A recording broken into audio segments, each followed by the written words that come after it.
Greetings, everyone. It's Extraordinary Mystique. I just want to come on and share this educational video from Barely Sociable. And it is about the music industry and what really happens in the music industry. I will let you guys watch this video. Again, all credits go to Barely Sociable. And just take heed and pay attention. I'll start it. To be back with a group of independent promoters playing a major role. The federal authorities are investigating a possible mafia connection.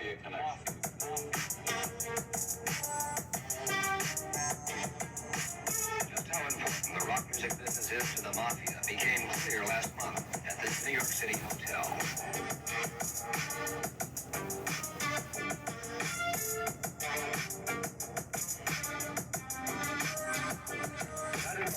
Grand jury in Newark on racketeering and extortion charges, accused of using violence to get their way in the gambling business, the narcotics business, and the music business.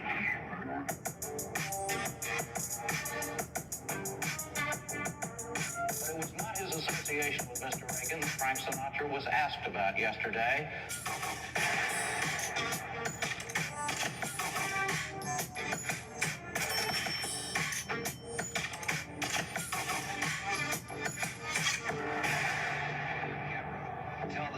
Story Cox does about payoffs of cash, cars, expensive watches, drugs, and nights with women.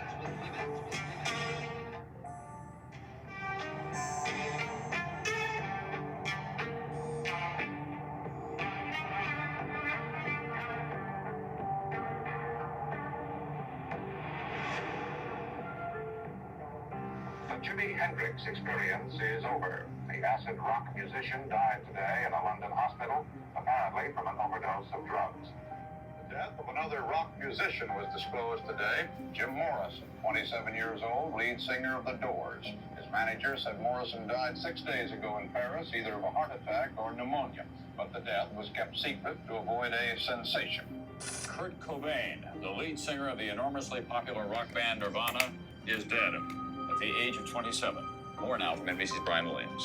The international music industry is in shock with the death of rock star Michael Hutchence.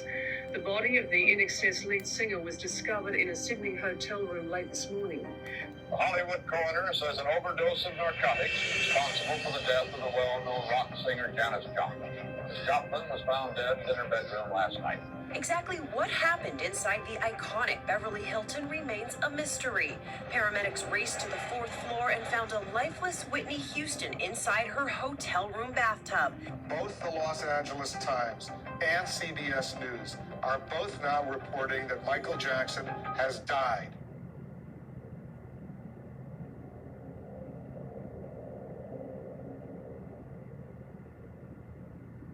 I don't think many people at first glance would regard being a popular musician to be particularly deadly. But looking at the data, we see something rather peculiar. According to a study conducted by the University of Sydney, which sampled 13,000 different artists across 7 decades, it was noted that a popular musician's life expectancy was up to 25 years shorter comparable to the general population. Furthermore, accidental death rates were between 5 and 10 times greater, suicide rates were between 2 and 7 times greater, and homicide rates were up to 8 times greater. The study suggests an average life expectancy for musicians that are male to be in the late 50s and women in the early 60s. At first glance, these numbers are hard to contextualize, so let me give you something to compare it to. This is the same life expectancy you'd expect to see for a police officer in Buffalo, which has been labeled the most dangerous city in New York. Or if we're talking about the 90s, a male musician has a shorter life expectancy than a coal miner in China in the 1980s. These numbers make it clear as day that the true price of fame in the music industry is up to 25 years off your life. But that's not to say that fame is this deadly across the board.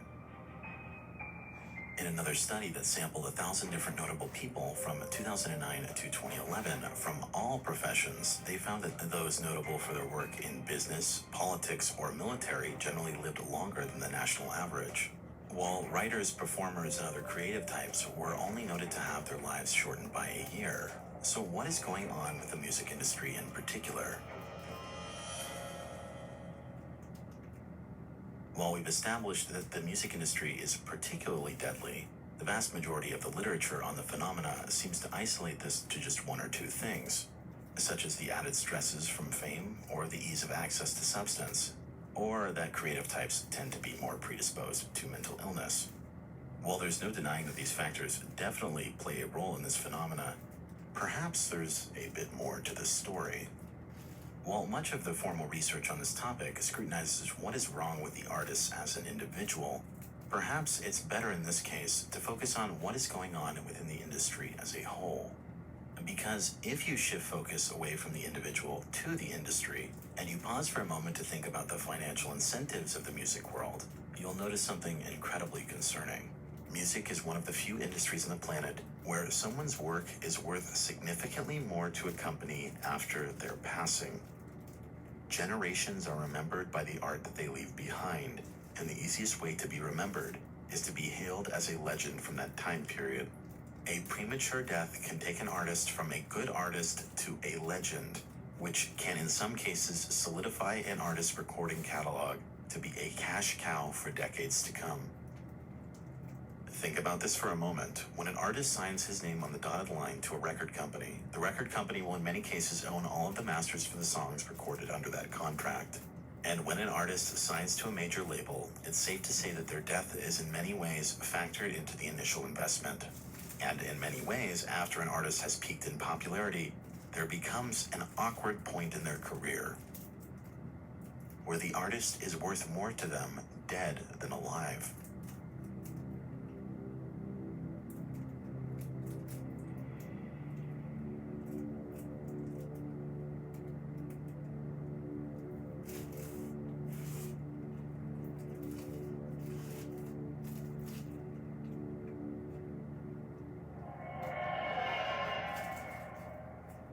Mad at him due to the business that he did. Yeah. And I can't even say mad is that they didn't have a part of it. Let's be real. I'm gonna say it out there straight for everybody listening. My uncle didn't die. He was murdered. I feel the same thing about Prince. We're losing a lot of stars because you have to remember, these are basically insurance policies. When he dies, whatever was owned by the company reverts back. We're not talking about $100,000. We're not talking about $1 million. We're talking about billions of dollars. Notice that when my uncle dies, why do you hear all his music? Why is there a Motown cartoon out now? Okay, well, obviously when my uncle was alive, he wasn't giving the rights to anybody. But when he dies, all of a sudden,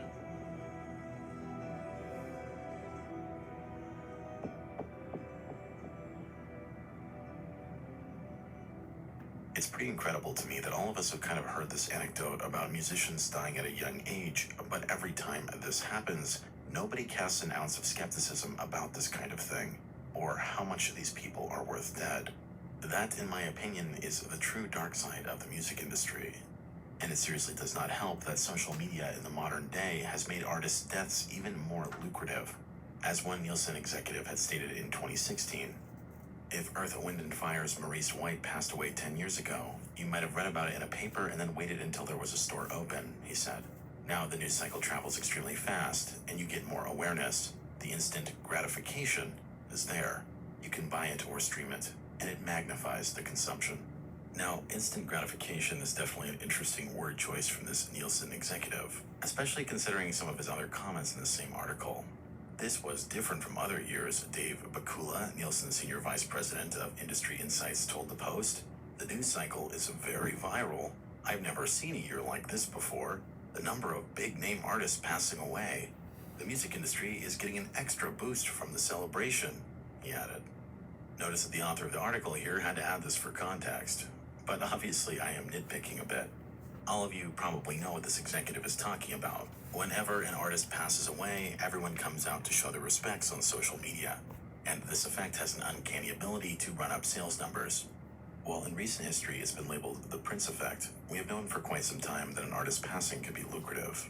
But just how lucrative it is, we are just now getting to measure the effects more closely in the modern day. One paper titled Music, Death, and Profits lays this all out for us. Notably, this was the first study of its kind to show the long-term effects of this phenomenon. In their study that monitored 81 artists who passed away from 2015 to 2017, they found something pretty disturbing. Our findings show that a rate of sales does not return to pre-death levels, but instead is in most instances persistently higher even several years after the death shock occurs. Album sales leapt a staggering 226% on average, just on the day the artist died, and they doubled overall on average for the first 100 days. For bigger artists like Prince, the effect was even more pronounced, as he saw a 16,000% increase, while other large artists saw very staggering numbers as well. Furthermore, looking at the album sales for other rappers who have died young, we see that almost all of them see commercial success they never saw in their own lifetime. As if the financial incentives weren't already way too far in the wrong direction, this actually gets a hell of a lot worse. Because there's a clause in record contracts that allows record labels to cash in even more after an artist's passing. This has been going on since the early days of the music industry, and it's quite literally a standard practice. It's called the death clause, or the non-performance clause.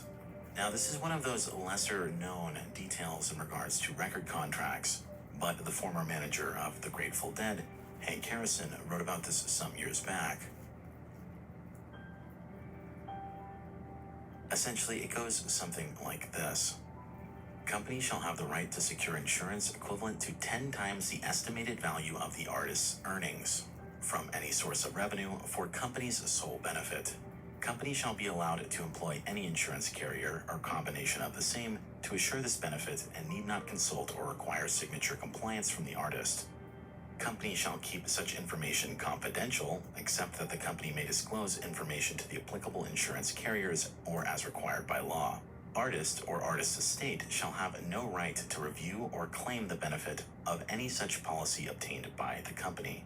And to quote what Hank Harrison later wrote in this article, he states, "In short, here is what a death clause does in my humble opinion. If an artist fails to perform or pay back advances, the artist becomes more profitable dead. Today, the hit clause still exists, but it is more subtle, and whereas it used to be worth thousands, it's now potentially worth billions. Labels invest millions in new talent, and the insurance policy is a protection against loss or a way of collecting projected profits for music, t-shirts, books, foreign rights, and everything else in all forms." Now, I want to clarify one thing here about the death clause. And it's that this type of life insurance, also known as key man insurance, is actually a standard practice in other industries as well. And depending on how you look at this, it's honestly just a smart business move given how much money they invested into them in the first place. But normally when an employee dies in other industries, there is a pretty significant loss of revenue. And this insurance is designed to make it so the company can stay afloat until they find a replacement. But in the music industry, this is just them double dipping. Now, in case you're unfamiliar, record deals are structured like a loan, also known as an advance. A certain amount the artist gets to keep for living expenses, and the rest will usually get poured into the cost of making an album as well as marketing it. While the specifics will vary from deal to deal, the premise is pretty much the same across the board. Only after the label is paid back in full will the artist receive any royalties on the music recorded during that time. And assuming all goes well with the contract, the process will repeat with a new contract and new debt. If they don't succeed though, or paying back the label is taking too long, or the artist is trying to get out of the deal, then the death clause conveniently helps the label collect. What's more, as bad of a reputation as record labels may have, they aren't the only ones with perverse incentives. The artist also has to consider that his own loved ones might be out to get him as well, presuming any family members may be included in their will. And if that wasn't bad enough, it has become a far more common practice for artists nowadays to sell parts of their recording catalog on brokerage sites like Royalty Exchange. And I'm just going to flat out say this right now, it's only a matter of time before something bad happens with one of these Royalty Exchange platforms. As one article from MarketWatch stated, Buy some of the rights to a rock star's music, and you're likely to see a big bump in your royalties if he or she dies suddenly. It creates some awkward incentives. Don't be surprised if this turns up as the plot to a Hollywood thriller sometime soon. So yeah, nowadays, basically an artist has to worry about literally anyone and everyone potentially having a price on their head.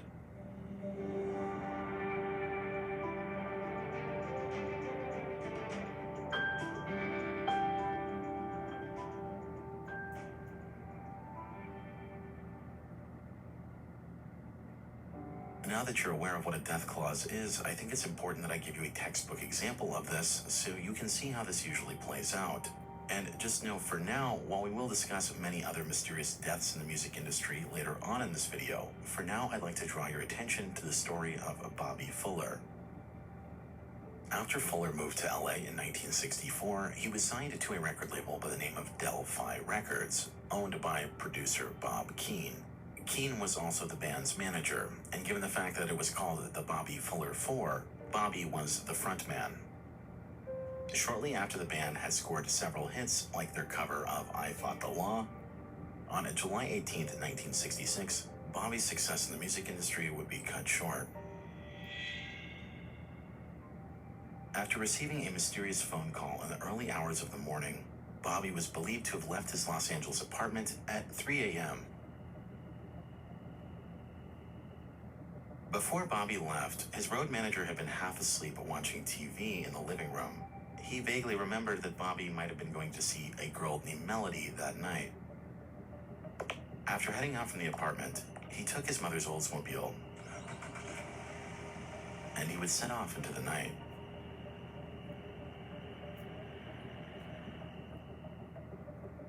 As the day turned to morning, Bobby failed to meet up with the other members of his band for rehearsal later that day.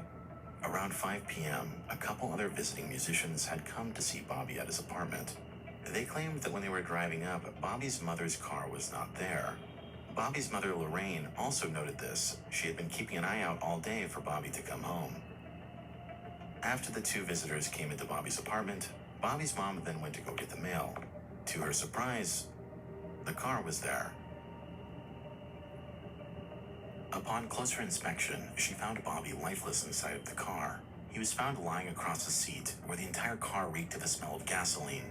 There was a 2.5-gallon gas can found below the driver's seat, and a gas hose was also found nearby.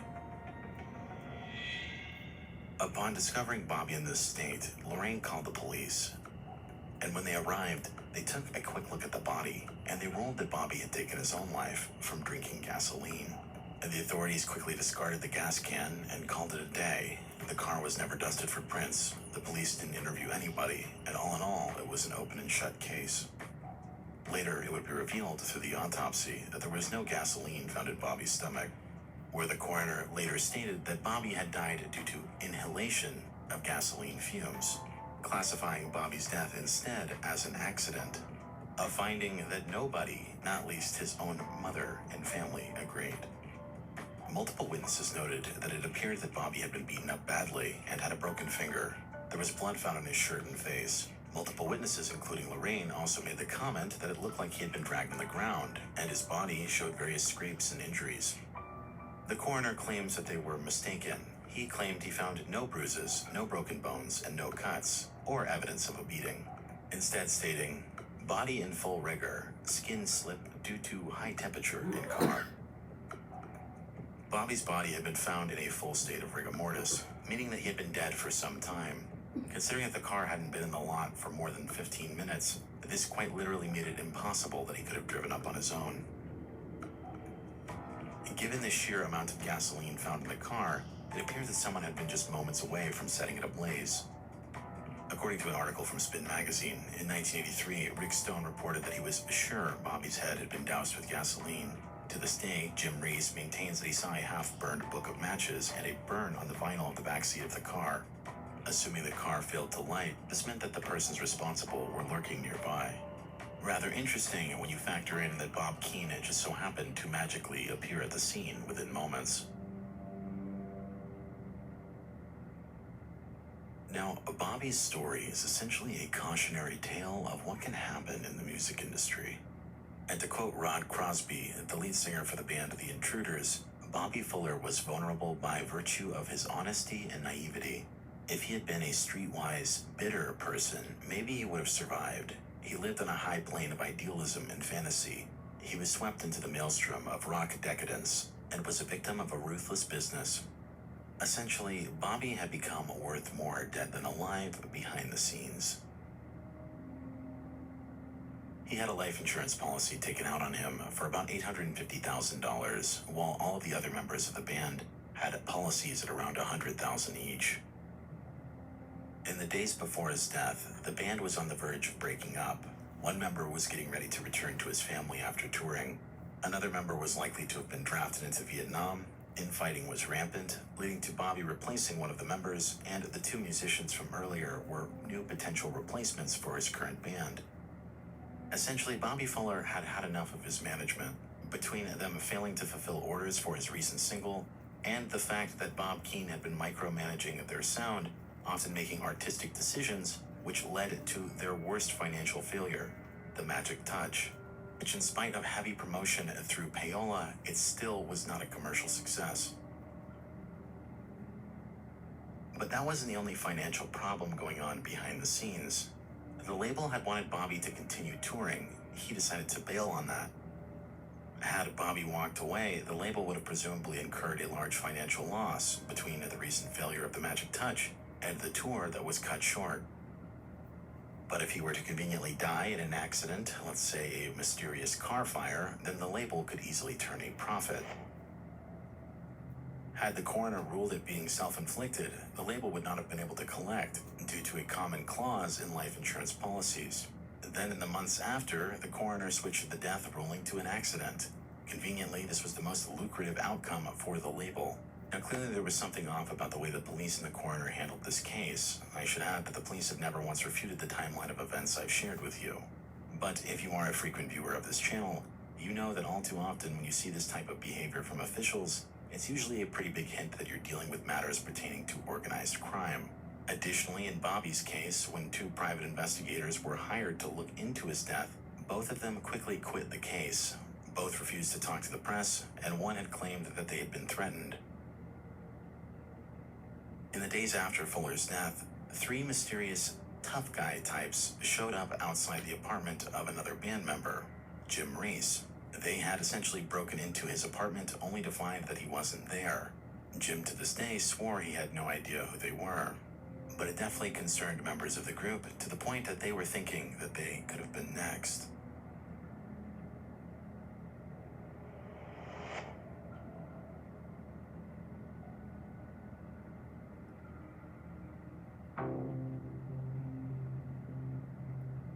Where there's smoke, there's usually fire. So were there any ties to organized crime?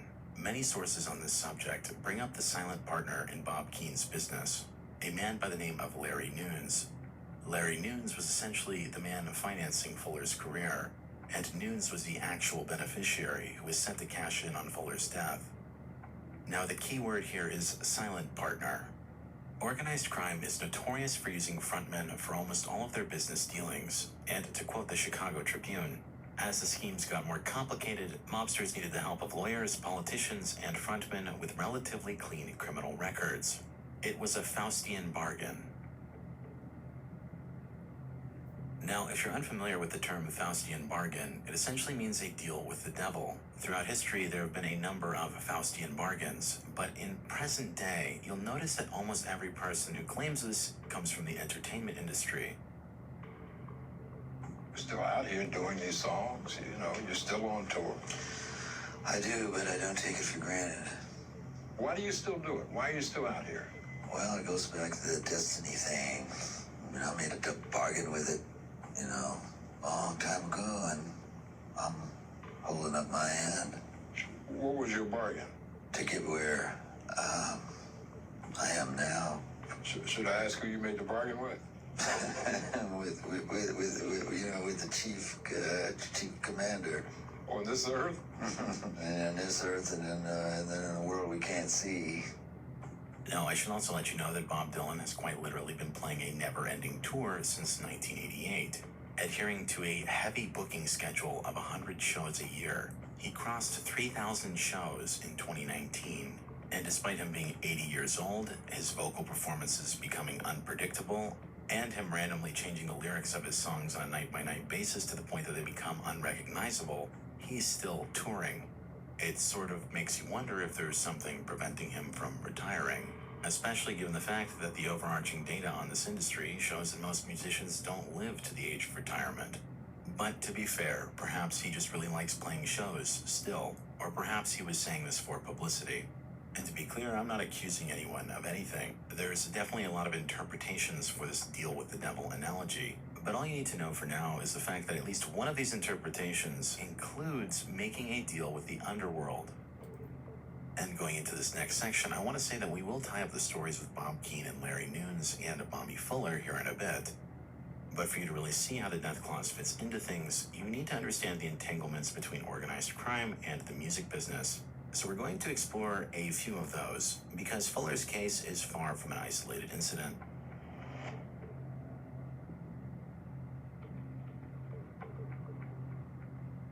Tonight, the first of 5 segment 3 reports on what we have chosen to call crime rock. There's a lot of corruption in the music business because there's a lot of money in the music business, in records, cassettes, and in live performances. That kind of money attracts all kinds of unsavory characters who don't know much about music, but do know a lot about crime. Brian Ross reports. Police say much of the trouble for Rare Earth came from this man, Joe Ulo, a reputed mob enforcer from New York, who moved to California a few years ago and moved into the rock music business. One of his first targets was Rare Earth. In 1969, Rare Earth was on top. Its first album, a double platinum record, selling more than 2 million copies. The good times, the hit albums, and the big money only lasted for 3 years. And then, Rare Earth began having trouble paying its bills and traveling expenses. Police say that's when Ulo and the mob moved in. When a band or a management company began run into trouble financially, that's when they come in. And they are heavies. And they'll promise you anything in the world and say that we'll give you whatever you need, we believe in you, blah, blah, blah.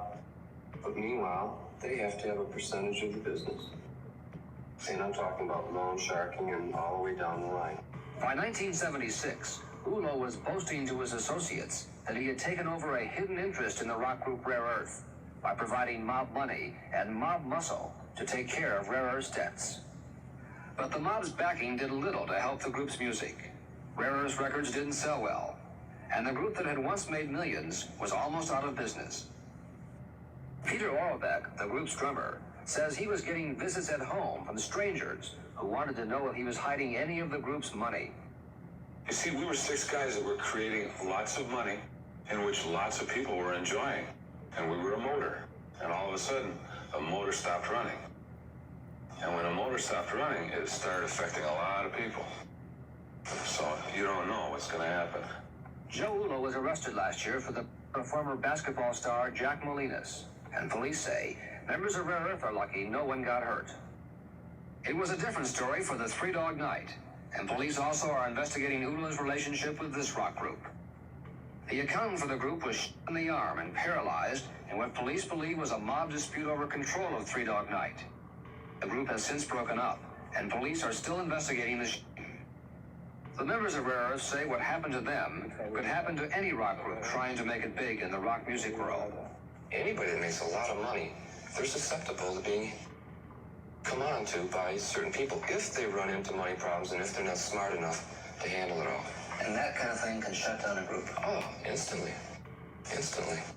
Because then the group, if a group becomes paranoid of their safety in any way, shape, or form, you can't go write a song. I mean, you have to have total relaxation and feel good about yourself in order to write good material that people will accept.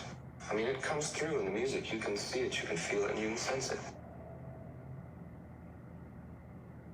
This example with Rare Earth is probably one of the most common hidden arrangements. Art is known for drawing in people with an interest in money laundering, and given how risky it is to invest in musicians, many narcotics traffickers use artists as a way to launder dirty money, and if the musician succeeds, then that's an added bonus, which can be used to make even more money if they're able to go on tour. In Rare Earth's case, it was more notably an example of loan sharking, but there's honestly no shortage of examples I can give you from history. There are a lot of bands that were made off drug money.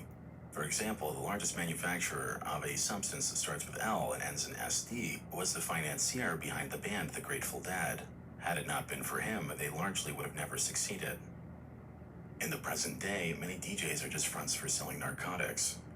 And you'll often see that rap groups are often fronts for illegal activity. But that's not to say that gangsterism is exclusive to rap in any capacity. Frank Sinatra, for example, was known to have been a mob-connected musician, one of the most successful, largely due to his mob ties. While never prosecuted because they could never build a case against him, he was known to have been close with many famous mobsters like Sam Giancana, the legendary mob boss of the Chicago outfit for a time, as well as reputed mob boss Lucky Luciano, the first mob boss of what would later become the Genovese crime family. When Sinatra first started in the music business, he had rose to prominence singing in Tommy Dorsey's band.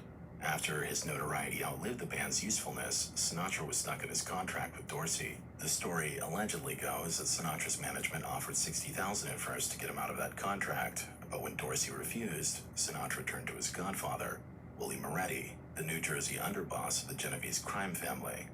Rumor has it he threatened him, and curiously, Dorsey let him out of that contract shortly after for $1. You see, Sinatra had to be watched closely by the powers that be. He had political influence, wealth, and close business dealings with very powerful people. This is why you'll notably see a lot of references to Sinatra in rap music. But this arrangement isn't just found in the American music industry either. In research pertaining to cartels in Mexico, music management is listed as a risk-tolerant method of money laundering.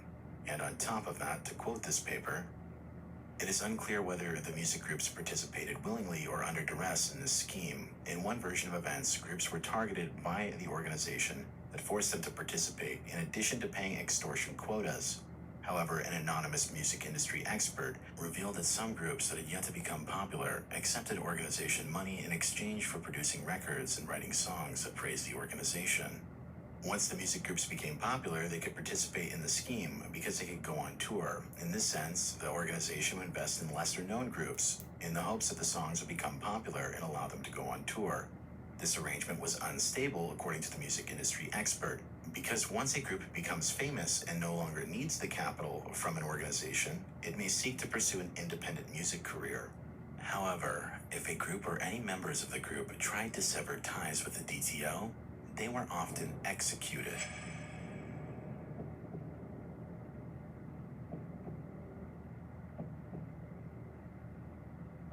Our segment 3 this evening, part 2 in a series of 5 on crime in the rock music business, or how in some cities they might but don't advertise a rock concert brought to you under the auspices of a band of hoodlums. There is so much money in it, so many guitar players becoming millionaires in their 20s, gangsters have seen an opportunity and moved in, as reported now by Brian Ross. This is Jerry Michelson, a rock concert promoter in Chicago. By the way, you ready for This is Arnie Granite, Michelson's partner. Melissa Manchester just canceled her tour. As rock promoters, they expect problems. Last-minute cancellations, managers, agents, temperamental rock groups. For the marquee tomorrow night, we cannot fit fabulous poodles across the marquee. But what they never expected was trouble from the mob, and that they would have to turn down concerts because of the people involved. And in the summer of 1977, Michelson and Granite turned down an offer to be part of promoting 3 of the biggest rock concerts ever held in Chicago. This is Soldier Field, and the 3 big concerts held here were called the Super Bowl of Rock, with estimated ticket sales of well over $2 million, and the biggest names in rock music appearing. A federal grand jury is now investigating allegations that the mob ran these concerts, suspected of bribing city officials to get an exclusive on concerts in Soldier Field, booking rock groups through frontmen, and driving up the price of concert tickets, all part of a huge mob scheme to make big money in the rock concert business. One of the men under federal investigation is Victor Comforti, last photographed 20 years ago when he appeared before the McClellan Senate Rackets Committee. Comforti works out of this heating and air conditioning company on Chicago's west side. A number of rock concert promoters from around the country are believed to be close to Come 40. And federal investigators say this garage has become an important meeting place in the rock concert business. Terry Bruner of the Chicago Better Government Association investigated the concerts. He says Come 40 was the godfather of the Soldier Field concerts. He goes way back in the history of organized crime in Chicago. And I think that it's pretty clear that he was the person who was the go-between between the rock promoters and the city officials who were concerned. If you talk to enough people in the entertainment business or the rock business, they're going to tell you that this kind of thing goes on all over the country and that they know ahead of time. Like, we're not even going to bother with Chicago. There's too much hassle, as they say. And I think that's a code word for you've got to pay off. And I think that it's pretty clear that these people had to pay off in the city of Chicago. One of the people who says he was a victim of the mob scheme at Soldier Field in Chicago is rock superstar Ted Nugent. Police estimates based on aerial photographs of the crowd at Soldier Field were that as many as 90,000 people were in the stands. But the promoters told Nugent there were only 56,000. And Nugent says he was cheated out of more than $100,000 in his percentage of the ticket sales. You lost a lot of money there, didn't you? Well, again, you know, it's hard for me to walk away from a gig making $250,000 and realize that I lost money. But yes, the people paid to see Ted Nugent. Ted Nugent should get his money. You consider yourself an honest businessman. Oh, totally. Do you, though? Yes. Does that hurt you in this industry? I would say so. I would say that it's definitely hurt us being honest and operating in an honest way. It is difficult. Over the years, there's been times when it's been difficult. We've had to make hard decisions like that. Not to make a payoff, not to skim, not to cheat. Yeah, those decisions have had to be made. There's been easy money out there at times. There was ours for the taking. In this hall in Nebraska, it is still possible to put on a rock concert without the mob. But in Chicago, and in a number of cities in this country, promoters, managers, and rock stars have to go along with a lot to put on a rock concert. Now, this type of criminal entanglement, just like many others going forward, you're going to notice a trend. There are examples of corruption from the very beginning, and there are also examples of circumstances in the modern day.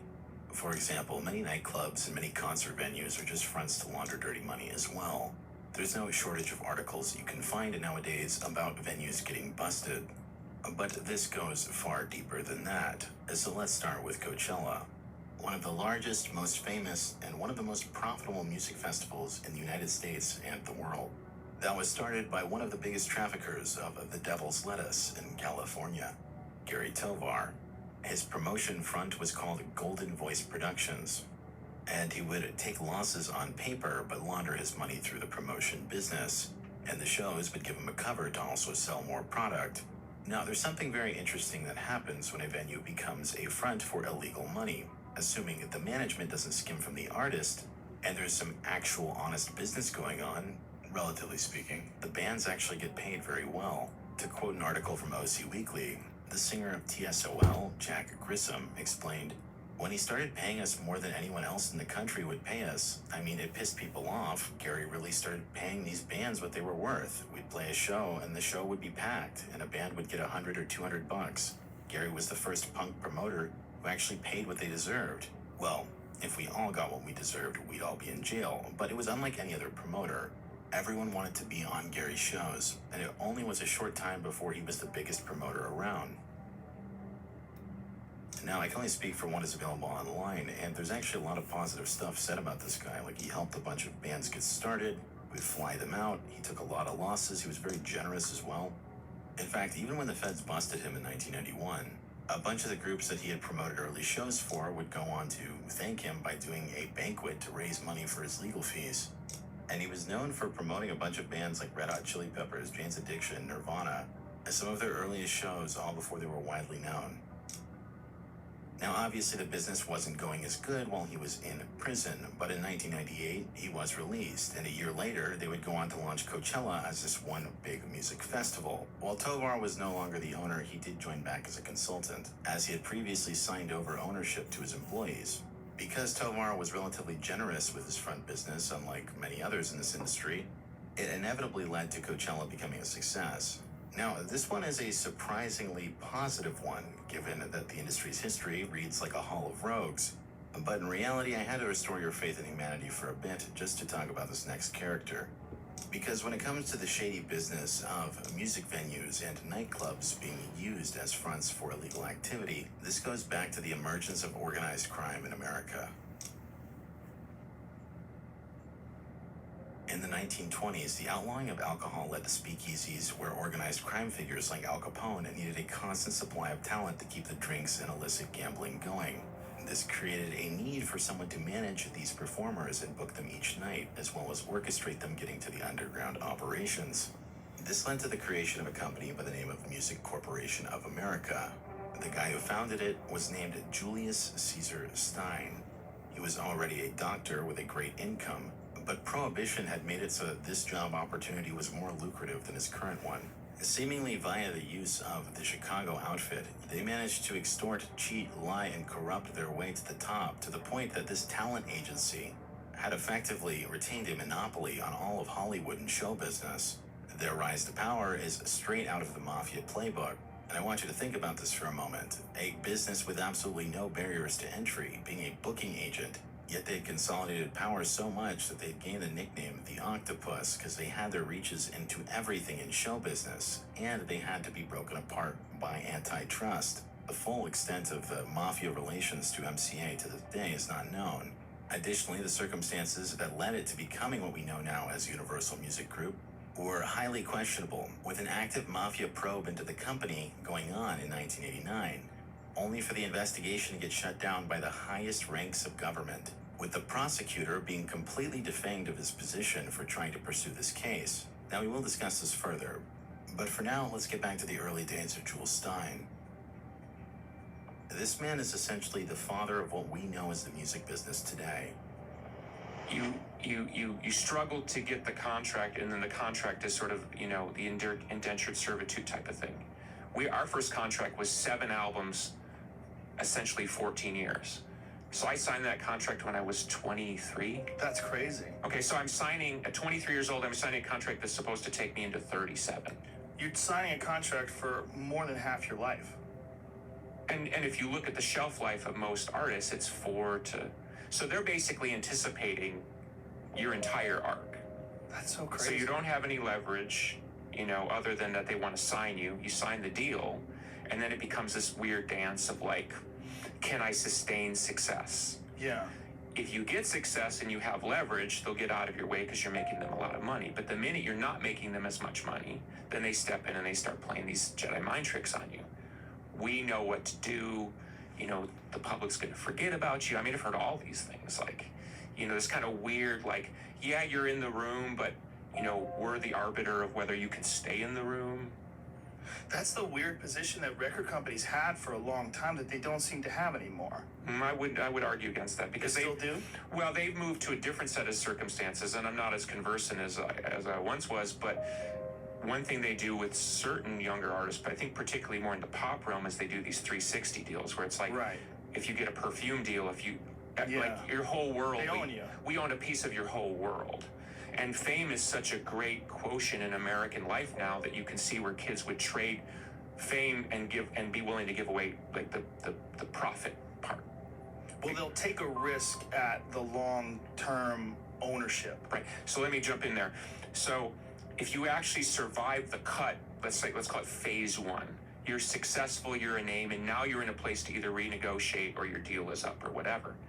I once had a conversation with a very powerful music executive, and I said, and I was friends with the guy, so I was like, give me the insider psychology here.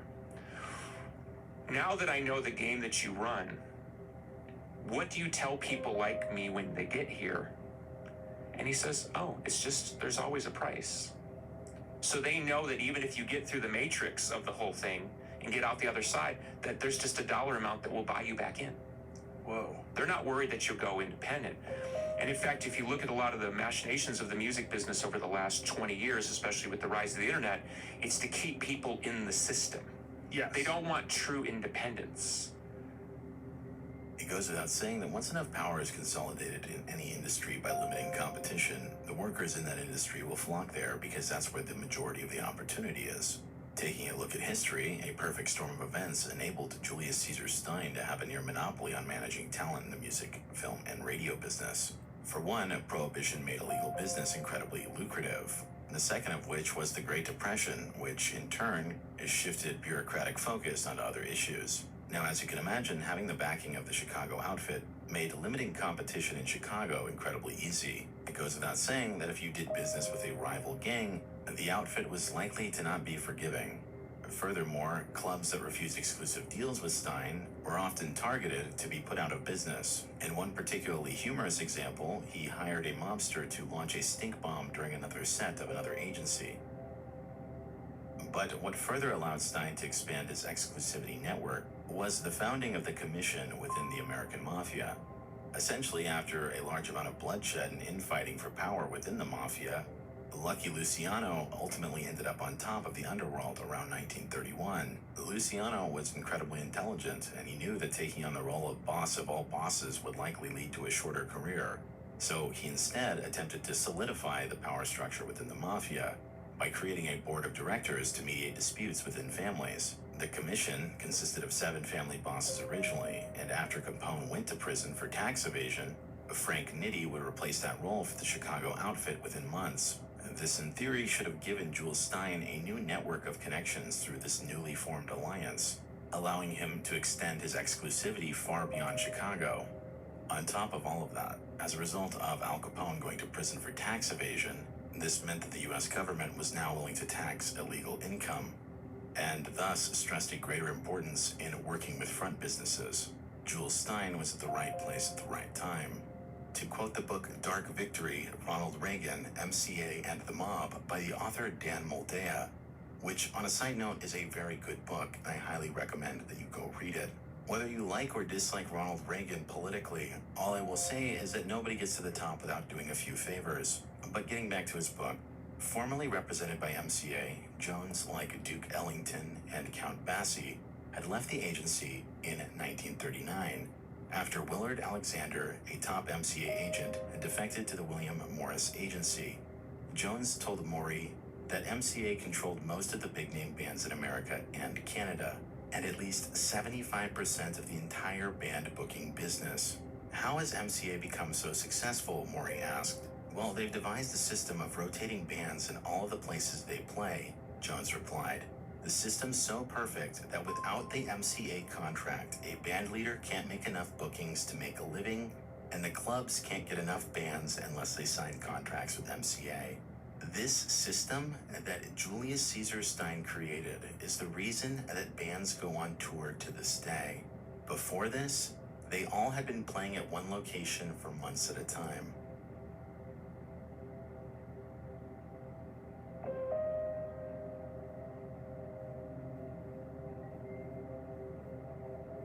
On special segment tonight, the new Payola, a sour note that is tainting the rock music business once again. It was back in the 1950s that Payola became a way of life in this industry. Record companies and promoters paying off disc jockeys to plug new releases and to boost sales. Today, the practice appears to be back, with a group of independent promoters playing a major role. And federal authorities are investigating a possible mafia connection. NBC's investigative reporter Brian Ross has additional details. This block on First Avenue on the Lower East Side of New York is a stronghold of the Gambino Mafia family. According to the FBI and New York City police, the Mafia capo who runs things on this block, and in places far from this block, is Joseph Armone, the man with the glasses, a convicted dealer who on most days can be found conducting mob business at a back table in this pastry shop.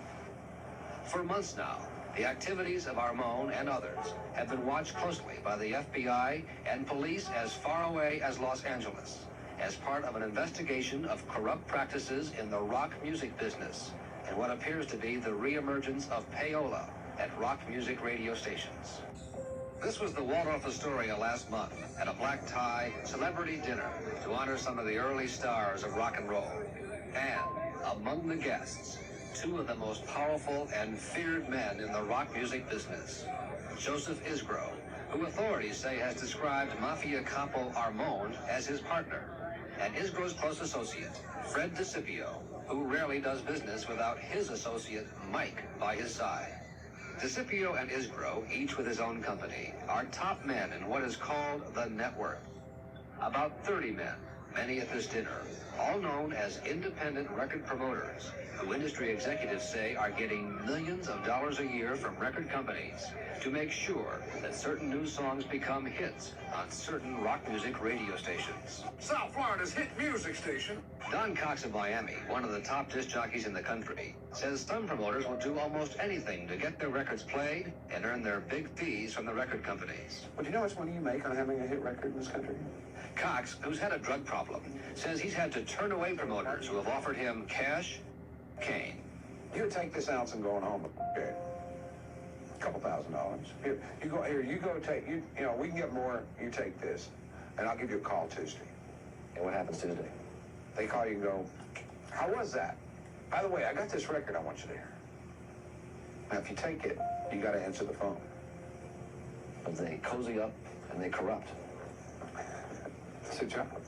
Cox on the radio. Cox says at his station, the music staff picks which records to play based on the music. But disc jockeys and program directors elsewhere, who said they were afraid to go on camera, tell the same story Cox does about payoffs of cash, cars, expensive watches, drugs, and nights with women sent over by the promoters. Another side of the Payola scandal, according to industry executives, is suspected fraud involving the weekly Top 40 hits charts, which determine more than anything what's played on the radio in this country. Okay, what was number 14? This chart, published by the trade newspaper Radio and Record, is based on calls from 250 leading rock radio stations, reporting what songs they're playing. Authoritative industry sources say independent promoters have been getting certain radio stations to make phony reports, getting records not doing so well, not even getting played, getting those records on the top 40 chart. It's a serious thing. Ken Barnes, the paper's editor, says about 20 radio stations were put on notice for making suspected phony reports, and 2 have been referred to federal authorities. We're a trade paper. We can't be a cop. We can't really police what goes on at radio stations. By industry estimates, DeCipio on the East Coast is sometimes paid as much as $150,000 by a record company for handling just one record. DeCipio would not talk to NBC News for this story. And on the West Coast, Isgro has become one of the wealthiest men in the music business, driving around in his Rolls Royce, always accompanied by at least one bodyguard. Isgro would not talk to NBC News for this story. Isgro, shown here with a record company executive, is well known in the music business, and so is his bodyguard. But of 10 record company presidents contacted by NBC News, including the heads of such major labels as CBS, Warner's, RCA, MCA, none would agree to talk on camera about Isgro or DeCipio or the network of independent promoters, some saying they feared repercussions. Off camera, one company president said, "You just can't be in business without them." A second company president said, "It's obvious what's going on." According to figures provided to NBC News by industry sources, record companies pay independent promoters, many with mafia connections, almost $80 million a year. $80 million. And with this has come a climate of fear in the rock music business. Jay McDaniel says he was threatened by a big promoter when he tried to start a record promotion business, saying publicly he wasn't going to use Payola. Were there threats of violence against you? Yes. What was said to you? It basically came out that I could have my face rearranged. Just how important the rock music business is to the mafia became clear last month at this New York City hotel. Joseph Armone, the man from the pastry shop, arranged an unusual meeting with the top 3 men in the Gambino mafia family, including the Gambino family boss, John Gotti. In the view of the FBI, a mob summit meeting. Also observed here, Joseph Isgro, who authorities say meets frequently with Armone and other gangsters. And Fred DeCipio, who, according to his lawyer, has never met Gotti, has met Armone only twice, and has no business relationship with mobsters. 1 hour after meeting top people in the American mafia, Isgro and DeCipio were at the Waldorf, taking their places among the top people in the American music business. Brian Ross, NBC News, New York. Now, there are oftentimes a lot of misunderstandings when it comes to payola. You can pay to have a radio station play your song, they just have to disclose that they were paid to do it. Now, obviously, in the music business, everyone likes to act like they have a 100% organic come-up, like all their success just came out of nowhere. But in reality, if you know how this business works, you know that it's a bunch of people fighting over the exact same listeners. If we were to believe what industry insiders have been saying, payola never went away. And given the fact that 2,500 text messages leaked to Rolling Stone in 2020 seem to show that radio station promoters were actively stuffing playlists with the same songs, going as far as to play the same thing on repeat every 15 minutes to reach chart goals. And then the text later showed that once a song hit a chart position goal, they would swap it out for another song. Not surprising if you ask me. Dare I say it, but it's almost like the charts aren't an accurate reflection of what people are choosing to listen to. It almost seems like a closed system of power where only certain people are allowed to cheat. Notice how when an Indian rapper buys views to break the world record on YouTube, he gets stripped of his title and they change the rules. But when Taylor Swift does it, it's completely okay. Notice how when Jay-Z tries to create an artist-owned platform to challenge Spotify, when he fakes a world record, his company gets investigated for data fraud. But when record companies partnered with YouTube launched Vivo in 2009, Vivo magically becomes the #1 most viewed channel on YouTube, with Lady Gaga's Just Dance magically getting 90 million views in 24 hours at a time when most of the world didn't even have smartphones. Actually, if you're paying attention to this chart here, supposedly this video was uploaded in June. Notice that it gets 0 views that entire time, and then the day before Vivo launches, it gets 90 million views in a day. Vivo hadn't even gone live yet. The same pattern of behavior can be found in a number of different videos. And I just want to point out that if this video's views were real, this means that it would have literally been a world record all the way until 2020. You know, just when there's little contests, and this is #1, and this one wins this, and this is the band of the year and the album of the year, like, says who and why is it a contest? So check this out. Do you mind if I explain it? Please do. Okay. The conversation came up with about the actual album, like, Warner Brothers was interested if we wanted to bundle it, which is when you include the record, like, with a ticket, right? And a lot of people have been doing it, whether you buy a t-shirt and you get a record, and it's a digital download link. And I was like, well, how does that work? And I'm like, well, you would get $5 from each ticket back to Warner Brothers, and then you would get a record sale. And I was like, that doesn't make any sense to me and to Dan. And they're like, yeah, I know. Well, it's the only way you're gonna get a #1 record. So if you want a #1 record, you gotta do that. And I was like, well, it's 1-to-1. Like, we get $5 back, and then we get a royalty, and we get a ticket sale. And like, no, you don't get a royalty, and you only get an album sale count if they click the link, and we have a 50% click through. So in other words, we would pay $10 per sale on Nielsen SoundScan by giving the money back that we've sold on tickets to Warner Brothers, to our record label. I was like, that. At this point, that is a crazy deal. Check it out. We've sold 250,000 tickets on this tour. So we would give back 1.25 million. Our record advance for this record was less than that. I was like, if Dan and I were just on our own record label, we could give ourselves $5 per ticket and count, and we just take the money from the right hand to the left hand, give you a link. If you counted it, we get the sale, we keep the money. That's basically what was going on. Now, what never ceases to amaze me is how people can take an incredibly subjective medium like art and then state that the one that did the most in sales of all things is the objective best. As if sales numbers are anything but a vanity metric. That's not profit. Like, we know for a fact that money laundering takes place in this industry, just like every artistic medium. This is like saying that the best piece of digital art in human existence is this one NFT because one dude bought it from himself. And my point in bringing this up is that there's a story behind this. But to understand how we got to this point today, you need to understand that the Billboard charts used to be based off of jukebox play data as well as data collected from record store owners. But can you guess who had a huge hand in jukeboxes?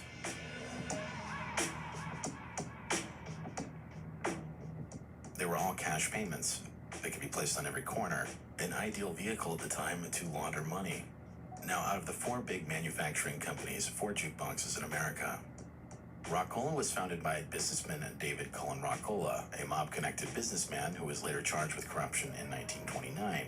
AMI was run by Jake Guzik's son-in-law, Frank Garnett. That was until 1949 when it was taken over by the other infamous mobster, Sam Khanna. Many jukebox manufacturers didn't sell to bars and clubs directly. They were sold instead to regional distribution entities. And these distribution entities would sell to operators of jukebox routes. These operators would collect the cash that would supply the records for the machines, and they would be responsible for the repairs and needed maintenance. The mafia focused its attention at the distribution level. This gave them control over the machines where the cash was picked up, and it also gave them control over what records went inside the jukeboxes.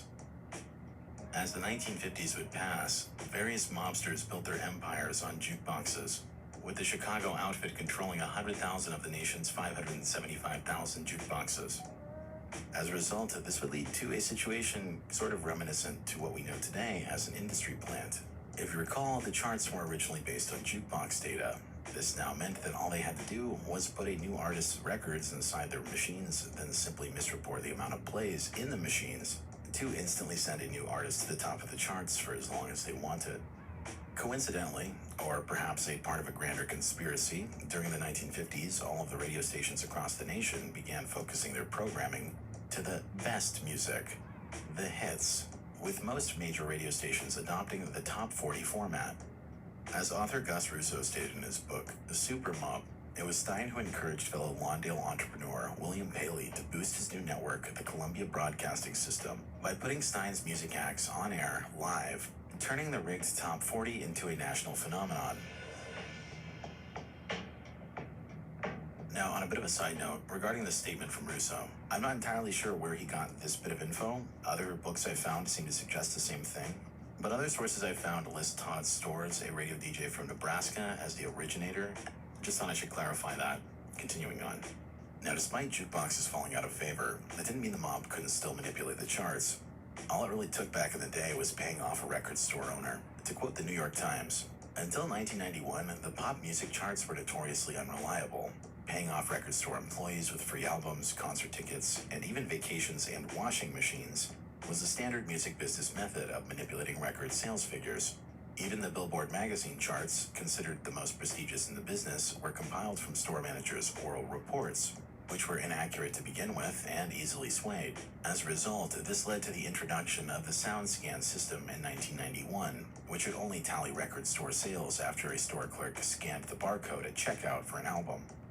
And after that, the music industry cleaned up its act and nobody ever cheated again. Just kidding. Perhaps the funniest part about the SoundScan system was that data reported often had large discrepancies from the platinum certifications companies claimed.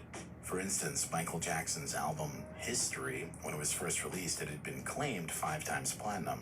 But since each album included 2 CDs, each unit counted for 2. Yet despite this, SoundScan only reported 1.3 million sold. These certifications were based on the amount of CDs that were shipped, not actually sold in stores, meaning that a record company could just ship a bunch of boxes to a store and that would count as a platinum record. And then after a period of time, the retailer could just return the boxes for a credit. This meant that they could make it however many times platinum they wanted. As one article from the New York Daily News put it, the inflation of history is far from an isolated case. Often when an album by a major artist begins to slip down the charts, companies slap a gold or platinum symbol as a cover. In just the last few weeks, Warner Brothers had the Rod Stewart album, Spanner in the Works, certified gold as it plunged near the bottom of the top 200. In fact, the album has only sold 211,000 copies so far, according to SoundScan. Likewise, Columbia recently planted a platinum sticker on the Soul Asylum record, which has sold 574,000 to date. While Polygram stuck a 1 million unit insignia on Bon Jovi's These Days, even though the album only sold 357,000 units to date. Such discrepancies put Billboard in an odd position. As a trade publication, the magazine is obliged to print RIAA certifications, which often clashes with the far more accurate SoundScan data. As a result, Ellis says, it's time for the industry to think about the value of those RIAA shipment figures. Now look, I could dedicate an entire episode to explaining how artists game the charts, but for the sake of not getting too off track with this video, I want to just go over a few for now. For instance, after SoundScan's introduction, record labels began holding back singles, then juicing the charts by building up radio play first.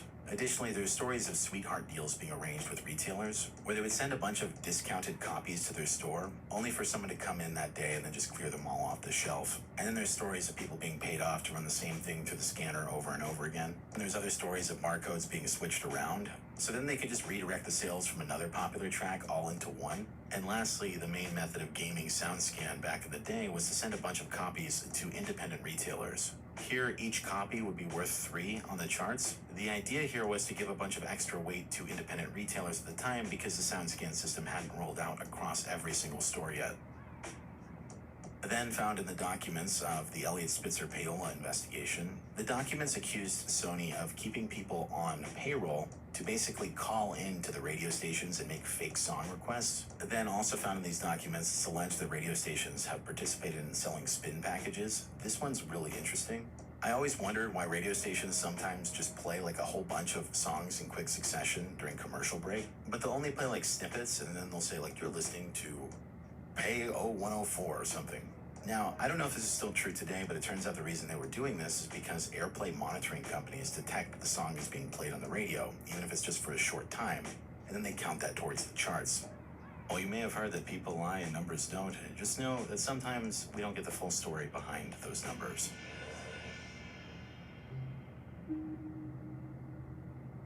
Now, before we get to this next entanglement, I need to tie up the stories with Bob Keane and Larry Nunes. Then we'll also get back to the death clause. Bob had claimed he'd partnered with Nunes in 1964 when he needed money, and he wrote in his autobiography, I had wondered if I had made a deal with the devil. I had heard that Larry had a reputation for being associated with the mob, and as it turned out 3 years later, a relationship ended in deception, dishonesty, and murder. I consider myself to be very lucky to have come out of that relationship with Nunes in one piece, virtually unscathed. After Fuller's passing in 1967, Delphi had been dissolved and Bob Keane had moved on. But it's worth noting just how bad Keane had gotten burned within his relationship with not just Nunes, but also his previous financier. Before Delphi existed, there was a company called Keane Records, spelled K-E-E-N. The story behind this goes, Bob Keane was playing clarinet in several bars and clubs around Los Angeles, and one evening he met businessman John Simus, who persuaded Bob to set up a record label with him. Under this position, Keane would go on to manage Sam Cooke for 3 years, who, I should add, he also passed away under disputed circumstances as well. But soon after working with Keane, Sam Cooke came out with a record that included Summertime, and on the other side, it had You Send Me. You Send Me ended up reaching the #1 on the charts after it took off in 1957. At this point, despite Keane Records having earned over $1 million from sales from You Send Me, Bob apparently only had an oral contract with Simus. Eventually, Keane was cut out of the picture, and he was duped and received nothing, and was left out in the dust. Hereafter, Keane would go on to found Delphi. Keane basically had an open-door policy for musicians to audition for him. One of the more known was Richie Valens, who after seeing short-lived success, passed away along with Buddy Holly and J.P. Richardson, and pilot Roger Peterson for reasons unknown in a plane crash after failing a takeoff. Now that being said, just because the reasons were undetermined, it's worth mentioning that the weather conditions were incredibly poor, and the pilot wasn't even made aware of the weather that they were flying into. On top of that, the pilot was 21 years old, was not instrument rated, and should not have been flying in a snowstorm. Now, as a result, Keane ended up owning Valens' legacy via his masters, and over the course of the next half-decade with Nunes, he built up a pretty sizable catalog, including Chan Romero, Little Caesar and the Romans, Ron Holden, Johnny Crawford, Brenda Holloway, some of the first records from Frank Zappa, and the Surfaris. But that being said, Bob Keane basically had his entire catalog stolen out from under him. As he wrote in his autobiography, I was trying to resolve the dissolution of Stereophi, and towards the end of 1970, I finally got an agreement with Larry Nunes as to who was going to get what from the company assets. I was to receive all master recordings, including my Delphi tapes, and he got 600 copyrights in the publishing division. I signed the papers and went over to the local storage facility to pick up my property. There was nothing there. Missing, presumed stolen. I don't know who got the recording equipment, but it seems that the now defunct MGM Records was figured in the deal somewhere. MCA was even selling bootleg Richie Valens albums. Keen's story seems to be corroborated by the fact that several 45s turned up in 1973 from MGM Records. However, afterwards, Keen moved on from the music business after losing basically his entire career. Now, with Keen's story out of the way, let's discuss Mr. Larry Nunes. He was what's known as a rack jobber. That would be a person who maintains a distribution network of retail space at various mom-and-pop shops. The purpose of this kind of distributor would be to sell cutouts and overstocks for record companies, usually titles that didn't sell well or that they had overstock of that could be sold off for pennies on the dollar. While this might seem like honest work, this job was also a front for other illegal activity. For one, cutout deals allowed record labels to bypass the artist and not pay them any royalties. And the second use case for illegal activity would be to sell counterfeit records as well, under the cover of a cutout. As the LA Times once reported, critics of these sell-off practices have been complaining for years that record companies use the cutout and overstock designations arbitrarily to raise quick cash at the expense of the artists. They say that cutouts and overstocks often are routinely sold, bartered, or given away by the record companies to cutout distributors, favorite retail accounts, and even company employees. In most cases, the artist receives no royalties.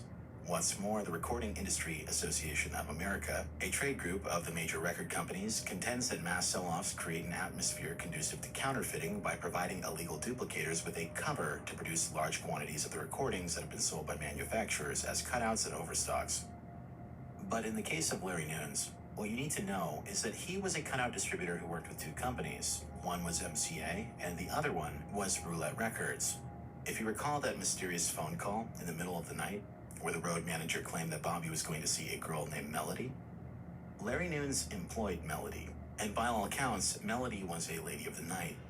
My relationship with Bobby primarily was to watch him and talk to him. I was like the go-between to talk to Bobby and see what was on his mind, what bothered him and stuff like that.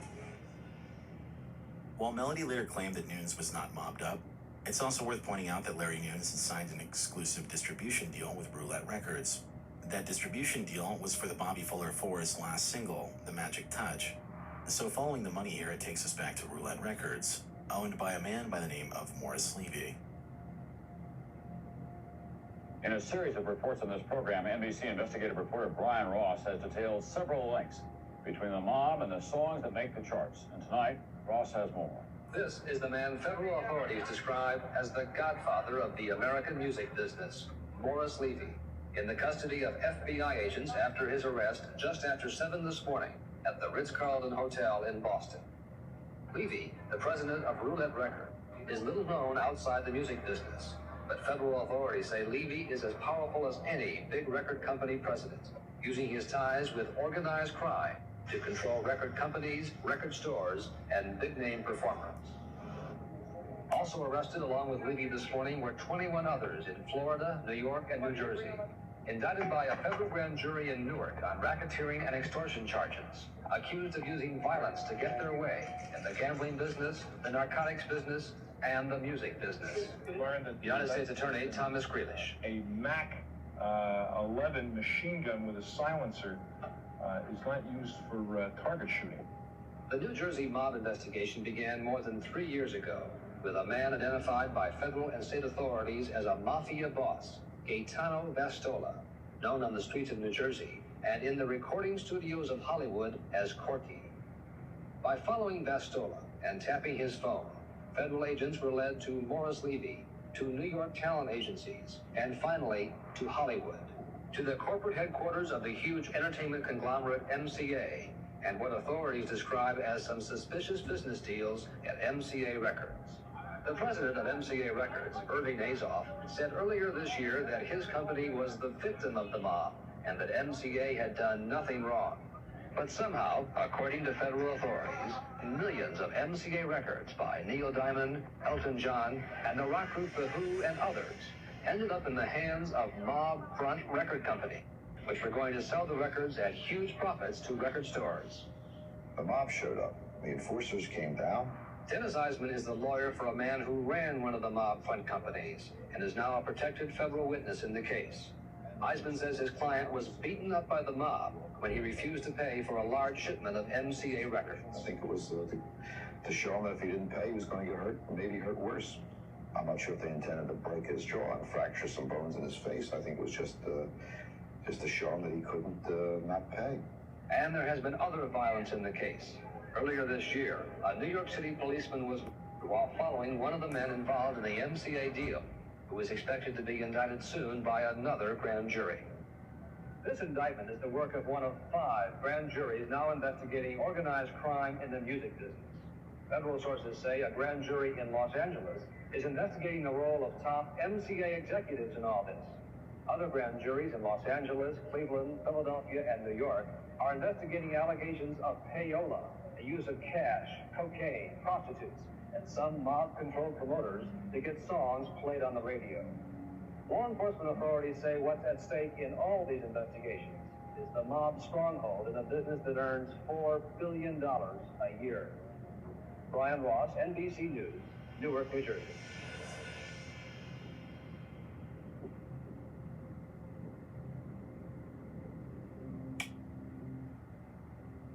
It goes without saying that the circumstances surrounding Bobby Fuller's passing are very questionable.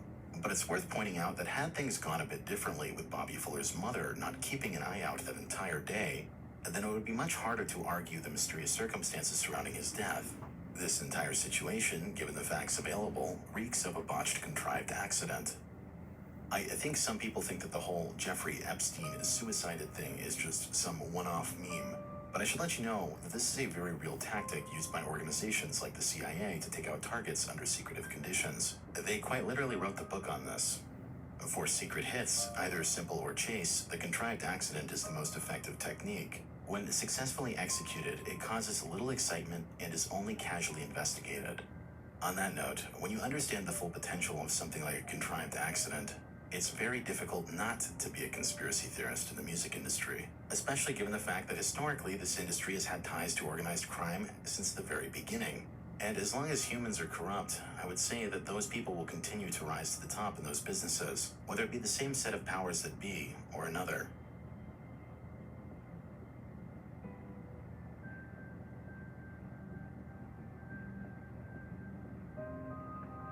When a contrived accident is orchestrated correctly, it can be difficult for the general public to understand what they're looking at as a hit. Oftentimes, people won't think twice to question someone who is labeled a junkie or depressed. But you should know that staging of these particular incidents is definitely a real thing that goes on. But don't take my word for it, the CIA will tell you themselves. An overdose of administered as a sedative will cause death without disturbance and is difficult to detect. The size of the dose will depend upon whether the subject has been using regularly. If not, 2 grains will suffice. Man, I love your show. I like what you're doing. Brilliant. Right? That's why I'm here. Fresh out of jail, I'll come check you out, right? Right. Why the bulletproof vest? Oh, it's not. Oh no, that's just it's new style. You've been in the can for a while. That's what all the talk show hosts are wearing. This is a new thing, right? Yeah. See, if somebody gonna do something about it, see, technology is so high, right? Right. So if you shoot somebody, you go to jail forever. So the kids, you don't want to go to jail forever, right? So they got this new thing out there. People sell them all the time. They got this stuff they call, they get blood from somebody with AIDS. Yeah. And they shoot you with it. Oh, so that seems bad. That's a slow death. Yeah. Easy thing, you know what I mean? Yeah. Oh, no. Okay. Now, as you can imagine, Suge Knight's statement here obviously put him at the center of a conspiracy surrounding Eazy-E. While some people question the possibility of such a plot, others have pointed out that the rate at which Eazy-E went from being diagnosed to passing away was incredibly quickly. Now, while various people have shared their opinions throughout the years regarding that conspiracy, what's incredibly interesting about Suge Knight's statement is that it shows a familiarity with the contrived accident. So with you getting a broader context on the music industry as well as some of its history, it should now be brutally apparent to you how little it has to do with music at all, and how much it actually has to do with crime. Within the next installment of this series, we are going to be diving in further into the contrived accident and various other conspiracies that come from the music industry. Before we go, I want to ask you, the audience, a question. What contributes to the data that we saw at the start of this episode? Is it really just substance and mental illness that contributes to having your life shortened by up to 25 years? It's not like musicians are unique in this problem at all. Substance and mental illness are prevalent in all walks of life, whether you're famous, poor, whatever. Clearly, this data shows us that something is seriously wrong with this industry. And before we end this episode, I want to leave you with a clip from NPR discussing Mexico's music industry. I want you to pay attention to how different the discussion is over in Mexico. From the year before. So my question is, are these musicians falling into what's a bigger pattern, or do you think there's something unique about the deaths of these musicians which may be attached to these cartels? The same reason that other people are being killed in Mexico. There are entanglements. And personal entanglements? Sure, a lot of personal entanglements. Narcotraficantes are often funding bands, according to anybody in the music industry who you talk to. In other words, actually giving the seed money for a band to get started, to get publicity, to get a record cut, and in return for that are frequently then expecting a cut of the money. Well, money, when it's changing hands, often can lead to misunderstandings and out-and-out deceptions, and the way that drug cartels deal with those sorts of problems is not by filing lawsuits, it's by killing people. Then there's also romantic entanglements. The closer a band is with that world, the more likely that a band member might, say, catch the eye of a powerful drug lord's girlfriend or wife or daughter. And all of these sorts of entanglements can create, very big problems. Now, it goes without saying that the cartel presence in Mexico is far more pronounced. But it's honestly foolish to think that organized crime doesn't exist in every single society, and it's not something that really ever goes away. They say the greatest trick the devil ever pulled was convincing the world he didn't exist. This is Barely Sociable. Have a good night.